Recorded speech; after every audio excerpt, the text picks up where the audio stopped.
আসসালামু আলাইকুম বন্ধুরা। আজকের ভিডিওতে আমরা জানব কিভাবে আপনি একটু গুছিয়ে সচ্ছলভাবে জীবনযাপন করতে পারেন। হ্যাঁ, 5টি সহজ কিন্তু কার্যকর পরামর্শ শেয়ার করব, যেগুলো অনুসরণ করলে আপনি নিজের জীবনকে আরও অর্থবহ নির্ঝঞ্ঝাট করে তুলতে পারবেন। চলুন তাহলে শুরু করা যাক। নাম্বার 1, আয় এবং ব্যয়ের বাজেট তৈরি করুন। প্রথম পরামর্শ, নিজের ইনকাম আর নিজের খরচের হিসাবটা রাখুন। মাসে কত টাকা আসে, কোথায় যায়, কোথায় খরচ হয়, এটা আপনি যদি না জানেন তাহলে আপনি নিজেই নিয়ন্ত্রণে নেই। বাজেট করলে অপ্রয়োজনীয় খরচ চোখে পড়ে, যেখান থেকে আপনি সেভিংস শুরু করা যায়। নাম্বার 2, বিকল্প আয়ের উৎস তৈরি করুন। একটা ইনকাম সোর্স থাকলে সেটা বন্ধ হলেই বিপদ। পার্ট টাইম কিছু করুন, অনলাইন থেকে ছোটোখাটো ইনকাম করুন, লাইক ফ্রিল্যান্সিং করতে পারেন, ডিজিটাল প্রোডাক্ট সেলিং করতে পারেন, ইউটিউবিং করতে পারেন, ফেসবুকে কন্টেন্ট ক্রিয়েট করতে পারেন, সেখান থেকেও আপনি একটা আয় জেনারেট করতে পারবেন। এটা শুরুটা অনেক কঠিন, কিন্তু ধৈর্য থাকলে অবশ্যই ফলাফলটা পাবেন। নাম্বার 3, নিজের স্কিল বাড়ান। প্রতিদিন অন্তত 30 মিনিট সময় দিন যেখানে আপনার স্কিল ডেভেলপমেন্ট হয়।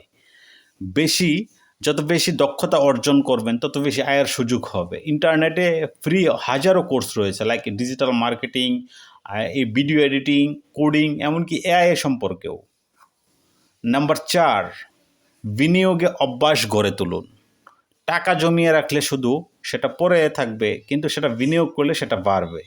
সঞ্চয়পত্র কিনতে পারেন, স্বর্ণ ক্রয় করতে পারেন, শেয়ার মার্কেট কিনতে পারেন। ভালো কোনো স্কিল শেখার পেছনে টাকা খরচ করাও এক ধরনের ইনভেস্টমেন্ট। তবে অবশ্যই এইসব বিষয় আগে আপনাকে জানতে হবে, লাইক বিশেষ করে শেয়ার মার্কেট রিলেটেড। অবশ্যই আপনাকে অনেক বড় ধরনের একটা অর্জন নিতে হবে, তারপর আপনি এখান থেকে ইনভেস্টমেন্ট করতে পারেন। তবে এখানে সঞ্চয়পত্র এগুলো কোনো রিস্ক নাই, স্বর্ণ এগুলোতেও রিস্ক নাই। তারপরে কোনো স্কিল শেখার পেছনে টাকা আপনি ইনভেস্ট করতে পারেন, সেই ক্ষেত্রে আপনার ভবিষ্যতের জন্য একটা নিরাপত্তা জোরদার হবে। নাম্বার 5, ঋণ বা কিস্তিতে কেনাকাটা কমান। আজকাল কিস্তিতে ফোন, ফ্রিজ, এমনকি জামা কাপড়ও কেনা যায়, কিন্তু এইসব ঋণ আপনাকে মানসিক চাপ দেয়। প্রয়োজন না হলে কিস্তিতে কোনো কিছু কেনার প্রয়োজনই নেই। সচেতন হন, স্বস্তিতে থাকুন। এই ছিল আজকের এই 5টি পরামর্শ, যেগুলো অনুসরণ করলে আপনার জীবন আপনার গুছানো আরও সচ্ছল। ভালো লাগলে একটা লাইক দিন, সাবস্ক্রাইব করুন চ্যানেলটিকে, অথবা ফেসবুকে থাকলে ফলো করুন পেজটিকে। সেক্ষেত্রে এই ধরনের আরও ভিডিও পাবেন। নিচে কমেন্টে জানান আপনি কোন টিপসটা সবচেয়ে বেশি দরকারি মনে করলেন। ধন্যবাদ সবাইকে, দেখা হবে পরের ভিডিওতে। আল্লাহ হাফেজ।